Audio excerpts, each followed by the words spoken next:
ಇಂದಿನ ವಿಡಿಯೋದಲ್ಲಿ ನಾವು ಒಂದು ನೇರವಾದ ತಂತಿಯಲ್ಲಿ ವಿದ್ಯುತ್ ಹರಿಯುವಾಗ ಅದರ ಸುತ್ತಲೂ ಏಕಕೇಂದ್ರ ವೃತ್ತಗಳ ರೂಪದಲ್ಲಿ ಕಾಂತಕ್ಷೇತ್ರ ಅನ್ನೋದು ಸೃಷ್ಟಿಯಾಗಿರುತ್ತೆ ಅಂತ ನೋಡಿದ್ವಿ.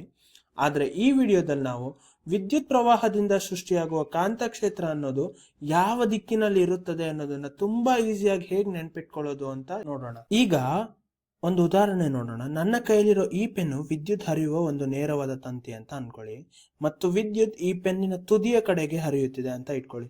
ಹಾಗಿರುವಾಗ ಇದರ ಸುತ್ತಲೂ ಕಾಂತಕ್ಷೇತ್ರ ವೃತ್ತಾಕಾರದಲ್ಲೇ ಇರುತ್ತದೆ ಅಂತ ನಮಗೆ ಗೊತ್ತು. ಆದ್ರೆ ಆ ವೃತ್ತ ಎರಡು ದಿಕ್ಕಲ್ಲಿ ಇರ್ಬೋದು.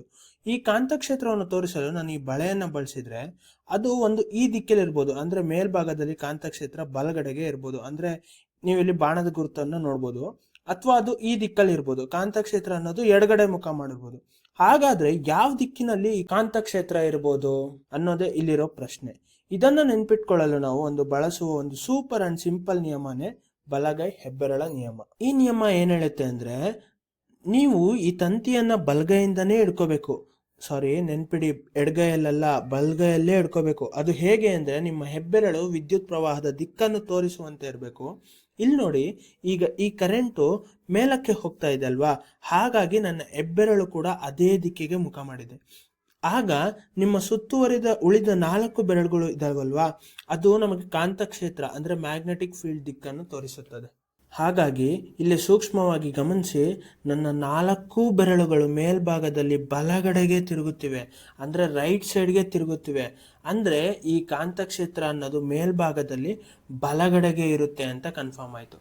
ಒಂದ್ ವೇಳೆ ವಿದ್ಯುತ್ ಶಕ್ತಿ ಏನಾದ್ರೂ ಉಲ್ಟಾ ಆದ್ರೆ ಏನಾಗುತ್ತೆ? ಅಕಸ್ಮಾತ್ ವಿದ್ಯುತ್ ಪ್ರವಾಹದ ದಿಕ್ಕೇನಾದ್ರೂ ಕೆಳಗಡೆ ಇತ್ತು ಅಂತ ಅನ್ಕೊಳ್ಳಿ, ಆಗ ನಾನು ಅದೇ ತಂತಿಯನ್ನು ಬಲಗೈಯಿಂದ ಈ ತರ ಕೆಳಮುಖವಾಗಿ ಇಟ್ಕೋತೀನಿ. ಯಾಕಂದ್ರೆ ನಿಯಮದ ಪ್ರಕಾರ ಹೆಬ್ಬೆರಳು ವಿದ್ಯುತ್ ಶಕ್ತಿ ಹೇಗಿರುತ್ತೋ ಕೆಳಗಿನ ದಿಕ್ಕನ್ನೇ ತೋರಿಸ್ಬೇಕಲ್ವಾ, ಅದಕ್ಕೆ. ಈಗ ನನ್ನ 4 ಬೆರಳುಗಳನ್ನು ನೋಡಿ, ಅದು ಮೇಲ್ಭಾಗದಲ್ಲಿ ಎಡಗಡೆಗೆ ತಿರುಗ್ತಾ ಇದೆ. ನಿಮ್ಗೂ ಕಾಣಿಸ್ತಿದ್ಯಾ? ಹೌದು, ಅದಕ್ಕೆ ಈ ಕಾಂತಕ್ಷೇತ್ರ ಕೂಡ ಉಲ್ಟಾಗಿ ಎಡಗಡೆಗೆ ಸುತ್ತುತ್ತೆ. ಆದ್ರೆ ಕೆಲವು ಸಾರಿ ಈ ತಂತಿಯ ಸುತ್ತ ಇರೋ ಯಾವುದೇ ಒಂದು ನಿರ್ದಿಷ್ಟ ಜಾಗದಲ್ಲಿ ಕಾಂತಕ್ಷೇತ್ರದ ದಿಕ್ಕು ಎಲ್ಲಿದೆ ಅಂತ ಪತ್ತೆ ಹಚ್ಚಬೇಕಾಗುತ್ತೆ. ಈಗ ಒಂದು ಉದಾಹರಣೆ ನೋಡೋಣ. ಇಲ್ಲೊಂದು ತಂತಿ ಇದೆ ಅಂತ ಅನ್ಕೊಳ್ಳಿ, ಇದರಲ್ಲಿ ವಿದ್ಯುತ್ ಈ ದಿಕ್ಕಿನಲ್ಲಿ ಹರಿಯುತ್ತಿದೆ ಅಂತ ಅನ್ಕೊಳ್ಳಿ. ಈಗ ನಾನು ನಿಮ್ಮನ್ನು ಈ ತಂತಿಯ ಬಲಗಡೆ ಇರೋ ಒಂದು ನಿರ್ದಿಷ್ಟ ಜಾಗದಲ್ಲಿ ಕಾಂತಕ್ಷೇತ್ರದ ದಿಕ್ಕು ಎಲ್ಲಿದೆ ಅಂತ ಕೇಳಿದ್ರೆ ನೀವು ಅದನ್ನ ಹೇಗೆ ಕಂಡುಹಿಡಿತೀರಾ? ಇದಕ್ಕೂ ಮೊದಲನೇ ಸ್ಟೆಪ್ ಅದೇ, ನಮ್ಮ ಬಲಗೈ ಹೆಬ್ಬೆರಳ ನಿಯಮವನ್ನು ಬಳಸಿ ಕಾಂತಕ್ಷೇತ್ರದ ರೇಖೆಗಳು ಯಾವ ಕಡೆಗೆ ಸುತ್ತುತ್ತಿದೆ ಅಂತ ಪತ್ತೆ ಹಚ್ಚುವುದು. ನಮಗೆ ಈಗಾಗಲೇ ಗೊತ್ತು, ಇದು ಮೇಲ್ಭಾಗದಲ್ಲಿ ಬಲಗಡೆಗೆ ಸುತ್ತುತ್ತದೆ. ಇದಕ್ಕಾಗಿ ನಾನು ಈ ಬಳೆಯನ್ನ ಈ ರೀತಿ ಇಟ್ಕೊಳ್ತೇನೆ. ಒಮ್ಮೆ ನನಗೆ ಕಾಂತಕ್ಷೇತ್ರದ ರೇಖೆಯ ಆಕಾರ ಸಿಕ್ಕ ಮೇಲೆ ಯಾವುದೇ ಒಂದು ನಿರ್ದಿಷ್ಟ ಜಾಗದಲ್ಲಿ ದಿಕ್ಕನ್ನು ಪತ್ತೆ ಹಚ್ಚಲು ನಾನು ಆ ರೇಖೆಗೆ ಒಂದು ಸ್ಪರ್ಶಕವನ್ನು, ಟ್ಯಾಂಜೆಂಟ್ ಅನ್ನು ಎಳೆಯಬೇಕು. ಈಗ ನನಗೆ ಬಲಗಡೆ ಇರೋ ಈ ಪಾಯಿಂಟ್ ನಲ್ಲಿ ಕಾಂತಕ್ಷೇತ್ರ ಎಲ್ಲಿದೆ ಅಂತ ತಿಳಿಬೇಕು. ಅದಕ್ಕಾಗಿ ನಾನು ಈ ತಂತಿಯನ್ನ ಹೀಗೆ ಇಟ್ಕೊಳ್ತೀನಿ.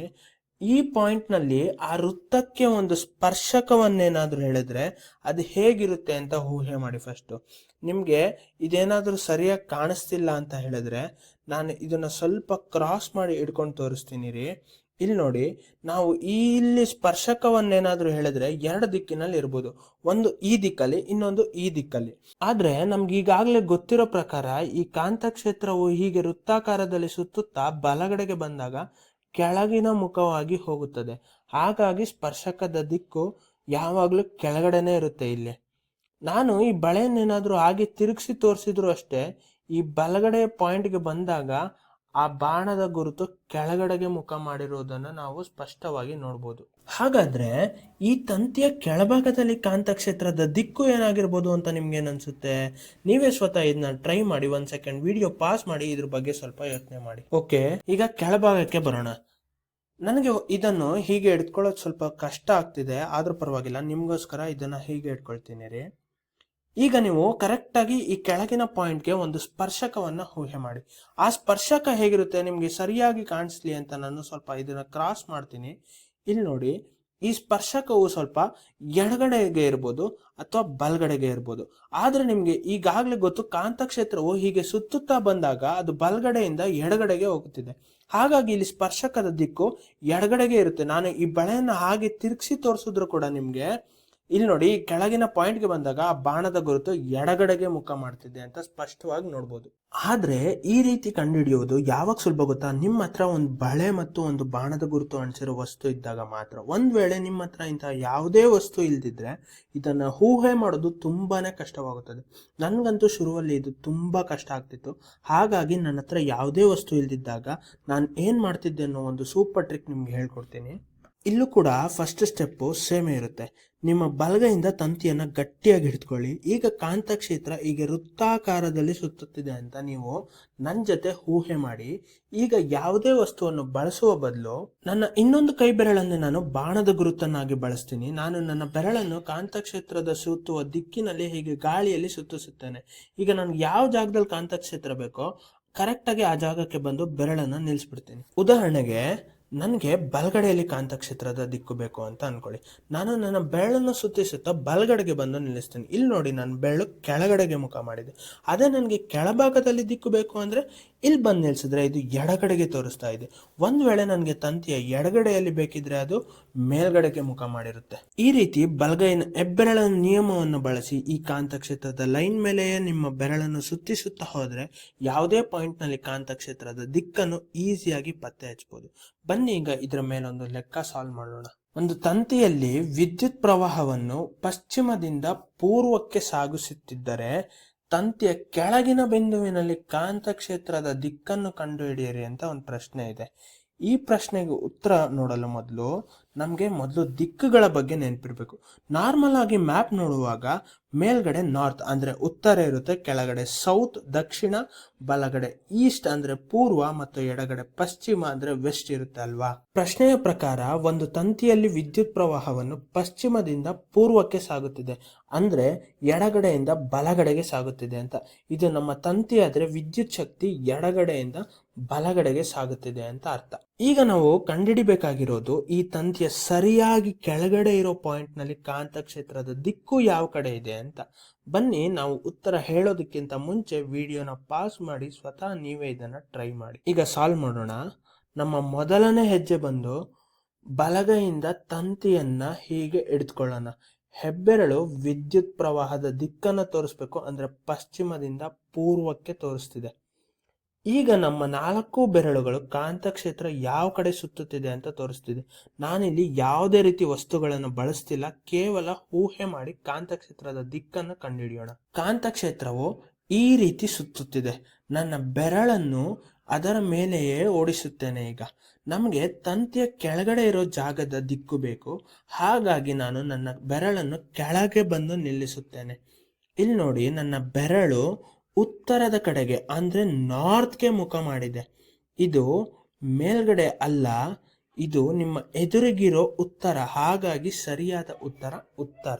ಓಕೆ, ಈಗ ಇನ್ನೊಂದು ಲೆಕ್ಕ ನೋಡೋಣ.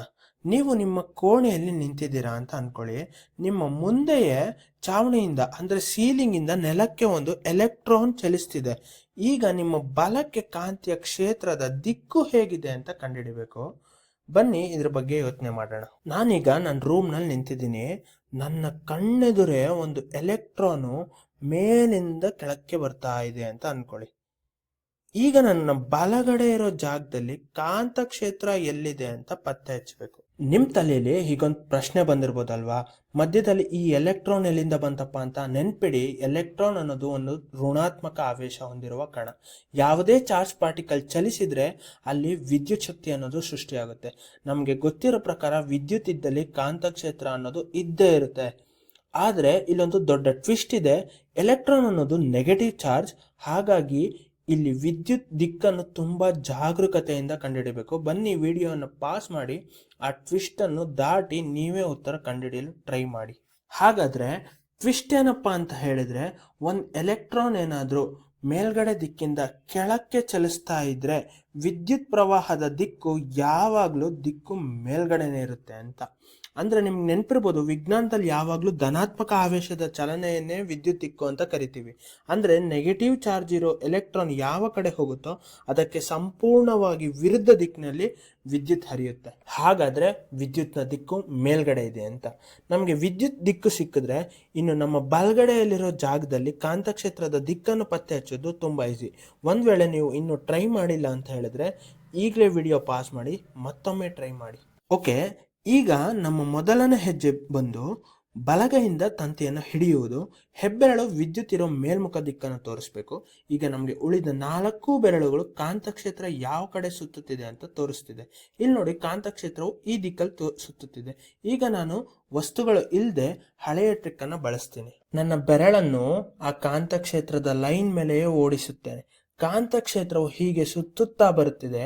ನಮಗೆ ನನ್ನ ಬಲಗಡೆಯಲ್ಲಿರೋ ಜಾಗದ ದಿಕ್ಕು ಬೇಕು. ಹಾಗಾಗಿ ನಾನು ಬಲಗಡೆಗೆ ಬಂದು ನನ್ನ ಬೆರಳನ್ನು ನಿಲ್ಲಿಸ್ತೀನಿ.